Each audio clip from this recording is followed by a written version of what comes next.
Welcome students, welcome to my channel. Today in this video, we will be discussing about operant conditioning. Okay, in the prior two videos, I have taught you the two learning theories. First one was Edward Thorndike trial and error theory, and the second one was Ivan Pavlov's classical conditioning theory. All the learning theories are based on behaviorism. So the operant conditioning theory is also based on behaviorism. जितने भी हमारी learning theories हैं students, ये response और stimulus का एक association show करती हैं. Okay, in this theory was given by B.F. Skinner. सबसे पहले आगे बढ़ने से पहले हम जानेंगे कि ऑपरेंट कंडीशनिंग क्या होती है. Okay, conditioning we know learning और ट्रेनिंग समथिंग. तो फिर नेक्स्ट हम देखते हैं कि ऑपरेंट कंडीशनिंग क्या है. Operant conditioning involves learning through the consequences of behaviour. Operant conditioning जो है एक वो लर्निंग होती है जो हमारे बिहेवियर के कॉन्सिक्वेंसेज पर जो है बेस्ड होती है. जो भी हमारा बिहेवियर दिखाई दे रहा है उसके जो भी कॉन्सिक्वेंसेज आ रहे हैं नेगेटिव या पॉजिटिव, उसके बेसिस पर किसी भी इंडिविजुअल या एनिमल की जो है एंड ह्यूमन बीइंग की या किसी की भी हम कह सकते हैं लर्निंग या ट्रेनिंग की जाती है. कंडीशनिंग क्या है? To train someone for something. Okay, यहाँ पे देखते हैं ऑपरेंट कंडीशनिंग क्या कहती है. The operant conditioning theory states that the people are likely to emit responses that are rewarded. Operant conditioning theory ये स्टेट कर रही है कि लोग जो हैं उन्हीं रिस्पॉन्सेज को रिवील करते हैं, इमिट करते हैं जिसके लिए उन्हें रिवॉर्ड दिया जाता है. Will not emit any responses that are neither followed by any reward और नॉर पनिशमेंट. और वो उन रिस्पॉन्सेज को इमिट नहीं करते हैं, शो नहीं करते हैं जिसके लिए उन्हें कोई रिवॉर्ड या पनिशमेंट नहीं मिलता है. Thus an individual tries to establish an association between a particular behaviour and consequences. तो जो इंडिविजुअल है वो एक एसोसिएशन फॉर्म करता है बिहेवियर एंड कॉन्सिक्वेंसेज के बीच में, जिसके बेसिस पर उसकी ट्रेनिंग और कंडीशनिंग होती है. Understand. Now come to the introduction of the operant conditioning theory. This theory was given by Skinner in 1938. According to him the behaviour of human being और animal is not a passive reflex. उन्होंने ये कहा कि human being या किसी भी animal का जो बिहेवियर है वो एक पैसिव रिफ्लेक्शन शो नहीं करता है. Okay, Skinner revolt against no stimulus no response theory. Skinner ने जो है no stimulus no response theory को जो कि अगेंस्ट थे, मींस पहले अभी जो दो थ्योरीज हमने देखी थी trial and error theory and classical conditioning theory, उसमें था कि पहले रिस्पॉन्स आता, पहले स्टिमुलस आता था फिर रिस्पॉन्स आता था. जबकि ऑपरेंट कंडीशनिंग थ्योरी में हम देखेंगे कि रिस्पॉन्स पहले आ रहा है और स्टिमुलस बाद में. ठीक है, इसको समझेंगे कि बीएफ स्किनर ने इसको कैसे एक्सप्लेन किया था. In their life we do not wait for things to happen. हम किसी भी अपनी लाइफ में, कोई भी ह्यूमन बीइंग अपनी लाइफ में किसी भी चीज के होने का वेट नहीं कर सकता कि मींस कोई स्टिमुलस हमारे सामने आएगा then we will show the response. Most of our responses can not be attributed to non stimulus. कि हमारे जितने भी रिस्पॉन्सेज हैं उनके लिए कोई स्टिमुलस उत्तरदायी मींस रिस्पॉन्सिबल नहीं हो सकता. ये जो थे बीएफ स्किनर मानते थे. Right. Now, B.F. Skinner is famous for his pioneering research in the field of learning behavior. उन्होंने learning behavior के basis पर काफी सारी रिसर्च करी थी. He proposed the theory to study complex human behavior by studying two voluntary responses shown by an organism when placed in the certain environment. उन्होंने theory propose करी थी कॉम्प्लेक्स ह्यूमन बिहेवियर पे कि कैसे एक ह्यूमन बॉडी जो है, human behaviour जो है कैसे वॉलंटरी रिस्पॉन्सेज शो करता है कि जब उसे किसी पर्टिकुलर एनवायरमेंट में रखा जाए. He named these behaviors और responses as operant. उन्होंने जो भी इस बिहेवियर के बेसिस पे जो भी रिस्पॉन्सेज जो भी थे उसको उन्होंने ऑपरेंट नाम दिया.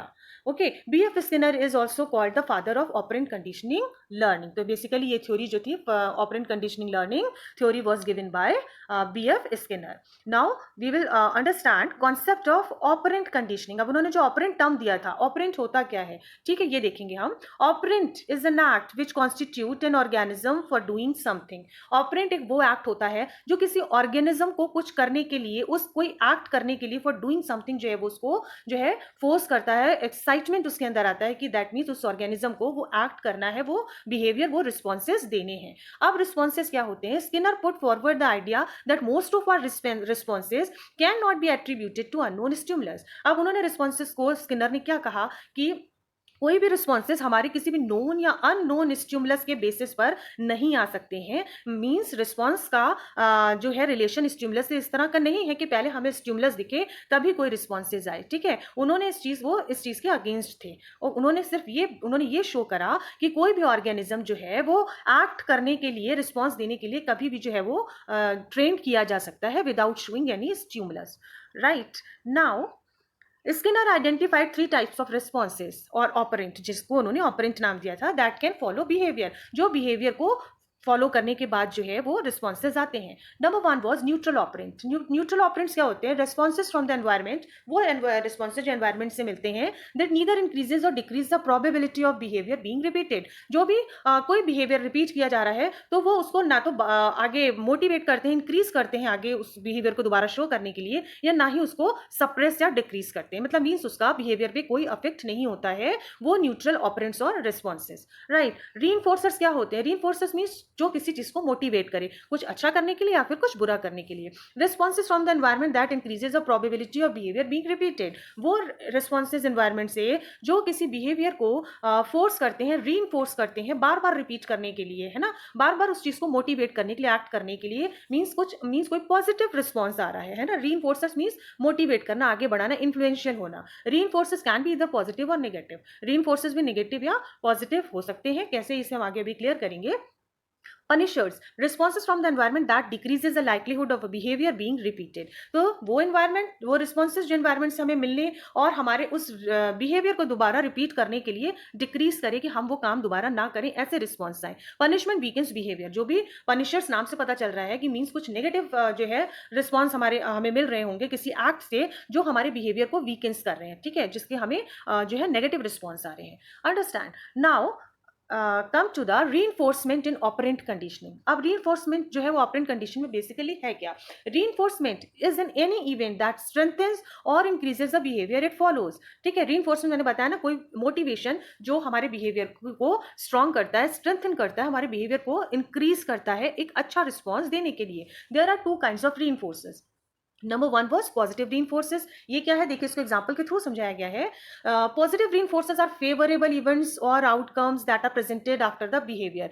वो आउटकम है ना, कोई भी बिहेवियर करने के बाद, कोई भी एक्ट करने के बाद जिसका आउटकम जो है वो फेवरेबल हो, है ना, जो भी पॉजिटिव आउटकम आ रहा हो, that is a positive reinforcers. In situation that reflect positive reinforcers. ठीक है, अ रिस्पॉन्स और behaviour is strengthened by addition of something. यानी बिहेवियर में कुछ ऐसी चीज ऐड हो रही है हमारे एक्ट में जो हमारा रिफ्लेक्ट हो रहा है, हमारे बिहेवियर में कोई पॉजिटिव रिफ्लेक्शन दिखाई दे रहा है. ठीक है, मतलब मीन्स हमारे बिहेवियर में कोई ऐसी पॉजिटिव चीज ऐड हुई है जो हमारे रिस्पॉन्स को स्ट्रेंथन कर रही है, पॉजिटिव शो कर रही है, उसका पॉजिटिव रिफ्लेक्शन लोगों को दिखाई दे रहा है. सच अ प्रेज और डायरेक्ट रिवॉर्ड मीन्स किसी भी रिवॉर्ड के फॉर्म में भी हो सकता है या किसी प्रेज या अप्रिसिएशन के फॉर्म में भी हो सकता है. For example, if you do a good job at work and your manager gives you a bonus, है ना, जब भी आप किसी कंपनी में काम करते हैं और आप अच्छा काम करते हैं तो आपका मैनेजर आपको बोनस देता है. It is just like that positive रीइंफोर्सर्स.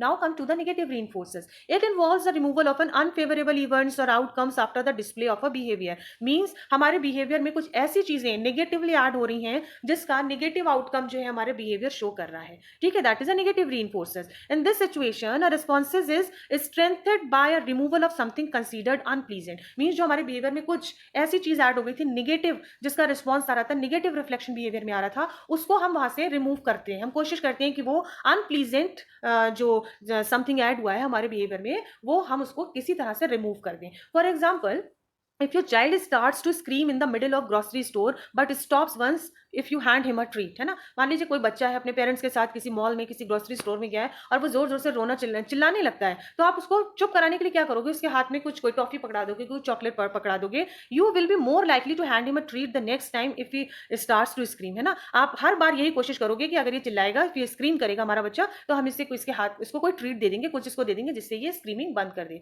Your action led to the removal of that unpleasant condition means the child of screaming, है ना. हमने क्या करा, उसको उसकी स्क्रीमिंग जो नेगेटिव अनप्लीजेंट कंडीशन थी उस बच्चे की, उसको रोकने के लिए हमने हर बार जो है उसको ट्रीट करना शुरू कर दिया. That is a negatively reinforcing your behaviour. Means आप जो है उसके जो है उस बिहेवियर को कहीं ना कहीं हम नेगेटिवली रीइंफोर्स कर रहे हैं ना, कि वो बच्चे को एक हैबिट बन गई, वो ट्रेंड हो गया कि अगर हम स्क्रीम करेंगे तो हमें ट्रीट मिलेगी. तो इससे बच्चे का जो है नेगेटिव बिहेवियर जो है वो रीइंफोर्स हो रहा है. ठीक है, in both of the cases of reinforcement the behaviour increases. First में जो था पॉजिटिव के लिए हो रहा था, नेगेटिव में जो है negative reinforcement of behaviour was increasing. Got that. Now come to the punishment in operant condition. इसको भी समझ लेते हैं ये क्या है. Punishment is the presentation of an adverse event और outcome that causes a decrease in the behaviour it follows. ये अभी हमने पढ़ा भी था. पनिशमेंट क्या होता है कि मीन्स आपको कुछ एडवर्स इवेंट या कुछ ऐसा एडवर्स आउटकम आता है जो आपके बिहेवियर को कुछ करने से रोकता है. ठीक है. There are two kinds of punishment, positive punishment and negative punishment. Positive punishment क्या है? Sometimes refer to as punishment by application, presents an unfavourable event और outcome in order to weaken the response it follows. मतलब positive punishment क्या होता है? कोई भी ऐसी एप्लीकेशन, कोई भी ऐसा अनफेवरेबल इवेंट जो है वो हमारे साथ में हो रहा है जो हमारे रिस्पॉन्स को वीकन कर रहा है, निगेटिव रिफ्लेक्शन चारों तरफ ला रहा है. फॉर एग्जाम्पल यहाँ पे देखते हैं, slapping of for misbehaviour in example of punishment by application, है ना. किसी को भी स्लैप करना किसी के मिसबिहेव के लिए. कोई बच्चा मिसबिहेव कर रहा है तो हो सकता है कि उसके पेरेंट्स ने सबके सामने उसको स्लैप कर दिया हो, तो ये एक टाइप का पनिशमेंट था उस बच्चे के लिए ना, बाय स्लैपिंग हिम. ठीक है. तो ये एक पॉजिटिव पनिशमेंट हुआ. जो पॉजिटिव पनिशमेंट आया वो उसके बिहेवियर में निगेटिव रीइंफोर्समेंट एक तरह से इंक्रीज कर रहा है. Now come to the negative punishment. It is also known as punishment by removal occurs. ठीक है. Occurs when a favourable event और outcome is removed after a behaviour occurs. Negative punishment क्या हुआ? कोई भी उस चीज को रिमूव करना. ठीक है. वो अनफेवरेबल इवेंट और आउटकम जो हम अपने बिहेवियर में से निकाल देते हैं ताकि हम कुछ हमारा जो है पॉजिटिव रिफ्लेक्शन आए. ठीक है. इसका एग्जांपल देखते हैं. एग्जांपल से समझिए. Taking away your child's video game following misbehaviour is an example of negative punishment. किसी बच्चे से उसका चाइल्ड वीडियो गेम हम उससे ले लेते हैं जिसकी वजह से वो मिसबिहेव कर रहा था, तो ये एक तरह से हमने उस बच्चे को नेगेटिव पनिशमेंट दिया है. ठीक है. उससे हमने उसका वीडियो गेम छीन लिया क्योंकि वो मिसबिहेव करना जो उसका था वो उसी वीडियो गेम को ज्यादा खेलने की वजह से था जो उसके मिसबिहेविंग वाले रिस्पॉन्स को इंक्रीज कर रहा था. ठीक है. In both of these cases of punishment the behaviour decreases. दोनों ही पॉजिटिव और नेगेटिव पनिशमेंट के दोनों ही केसेस में बिहेवियर जो है एक रिस्पॉन्स जो है वो डिक्रीज हो रहा है. अंडरस्टैंड. अब बीएफ स्किनर ने जो एक्सपेरिमेंट किया था वो किया था ऑपरेंट कंडीशनिंग का रैट पे किया था. ओके. ये समझते हैं. It was a very interesting. उन्होंने क्या किया था, एक बॉक्स में जिसको स्किनर बॉक्स ही कहते हैं, स्किनर के नाम पर ही एक स्किनर बॉक्स तैयार किया गया था जिसमें स्किनर ने कुछ हंग्री रैट को छोड़ देते थे वो, है ना. तो उन्होंने ऐसे ही एक बॉक्स में एक बिल्कुल हंग्री रैट को जो था उन्होंने छोड़ दिया. ठीक है. उस बॉक्स में एक लिवर लगा था. जैसे ही वो भूखे चूहे को उसके अंदर उन्होंने छोड़ा और रैंडमली जो है चूहा जो रैट जो था वो इधर उधर बॉक्स में दौड़ने लगता है और उसको नहीं पता था कि यहाँ पे ये लिवर है या किस तरीके से एक्ट करना है. दौड़ते दौड़ते सडनली उसका जो उसने प्रेस कर दिया किसको? बॉक्स के लिवर को. जैसे ही उसने बॉक्स के लिवर को प्रेस किया, ऊपर जो बॉक्स में जो था एक फूड, एक स्टिमुलस जिसकी हम बात कर रहे हैं, वो आकर उस बॉक्स में गिर जाता है. तो जो वो फूड, वो जो स्टिमुलस था, ठीक है, जो स्टिमुलस था वो रैट के लिए क्या था? It was like a reward for the rat, है ना. तो उसको ऐसा कई बार रिपीट करा. हर बार उन्होंने हंग्री रैट को उसमें छोड़ा और जो है धीरे धीरे जो था वो रैट उस चीज के लिए ट्रेंड हो गया. उसकी कंडीशनिंग हो गई कि जो है इस लिवर को प्रेस करेंगे, जो है रैंडमली उसको वो प्रेस करता था और जो लिवर को पे प्रेस करते ही बॉक्स ओपन हो जाता था और कुछ ना कुछ फूड के फॉर्म में मे बी कुछ नट्स या कुछ जो भी है वो उस बॉक्स में आ जाता था और वो रैट के लिए एक रिवॉर्ड का काम करता था. अंडरस्टैंड. तो ये तो हो गया पॉजिटिव रीइंफोर्समेंट.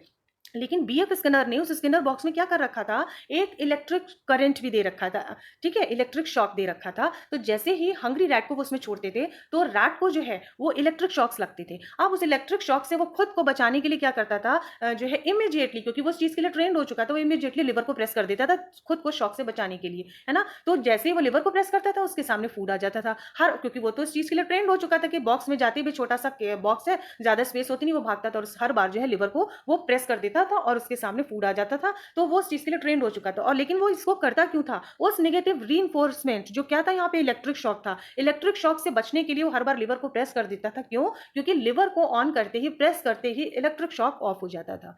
ठीक है. तो यहाँ पे पॉजिटिव रीइंफोर्समेंट किस चीज के लिए आ रहा था? उस लिवर को प्रेस करते ही फूड का सामने आ जाना. That was working like a reward for the rat. और इलेक्ट्रिक शॉक जो एक नेगेटिव रीइंफोर्समेंट का काम कर रहा था उसको रिमूव करने के लिए वो हर बार लिवर को प्रेस करता था और लिवर को प्रेस करते ही इलेक्ट्रिक शॉक ऑफ, जो करंट था वो ऑन ऑफ हो जाता था और ऑफ करते ही जो है लिवर के ऑन होने से जो है वो बॉक्स में जो है कुछ फूड स्टिमुलस जो है उसके सामने आ जाता था. तो that was about the operant conditioning theory of BF Skinner, इसको बहुत क्लियरली उन्होंने इस जो है रैट्स पर एक्सपेरिमेंट करके क्लियर किया था। तो इसमें क्या था, पहले रिस्पॉन्स आ रहा है, देन स्टिमुलस जो है सामने आ रहा है, ठीक है। पहले वो लिवर को प्रेस करता था, वो उसका रिस्पॉन्स था, और स्टिमुलस बाद में आ रहा था। बाकी जो अदर दो थ्योरीज हमने पढ़ी थी लास्ट 2 वीडियोज में, उनमें पहले स्टिमुलस आ रहा था, देन रिस्पॉन्स आता था। पेवलॉव वाले में क्या था, पहले डॉग के सामने फूड आता था, देन ही स्टार्ट सेलिवेटिंग। और जो ट्रायल एंड एरर थ्योरी थी कैट वाली, कैट के सामने भी कुछ फिश प्लेट में रखी जाती थी, जिसको वो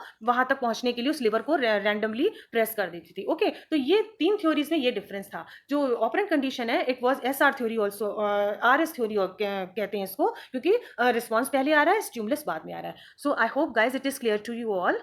keep watching and keep learning. Thank you.